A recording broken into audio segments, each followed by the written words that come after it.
in this session we're looking at our data triggers. So we say utilities and tools, and we're going to click on data triggers. Now, I've already given you the setup procedures for data triggers. We've spoken about the introduction. We're now going to look at how to add data triggers. I've got a couple of examples here already. So what you're going to do is click on add. I'm going to click on edit. So the data trigger type is what you decide to use. In other words, it's the table that you're going to be working from.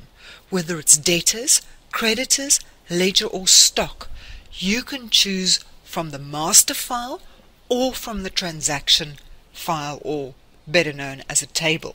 I will use the stock master. Then you've got to specify your trigger condition. Now what I'm going to do is basically create a filter for the condition. Click on the browse. Now what I've done is I've gone and just typed out the actual condition. But if you don't feel comfortable with SQL, you can go over, I'm just going to say yes, to normal and specify your filter here. I will make sure that I use the advanced option. So please make sure that you're comfortable with filters, and if you're not, go and listen to the filter sessions. I'm going to click on apply. Now I want a trigger message. In other words, this is now the message that's going to be sent. What I've done here is I've said if my on hand is less than 0,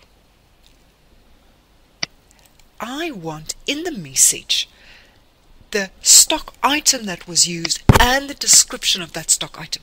So I've gone and between these brackets I've put in the code and the description, making sure I type it exactly as the description is used within the table. Then I specify my action. I want, instead of an email to be sent, a report to be generated. So you've got to specify and select a report. I'm not going to type in an email address. Then your trigger action, it must be active.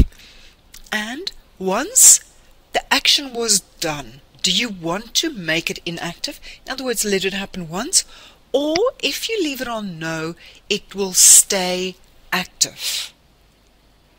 And that concludes this session on data triggers.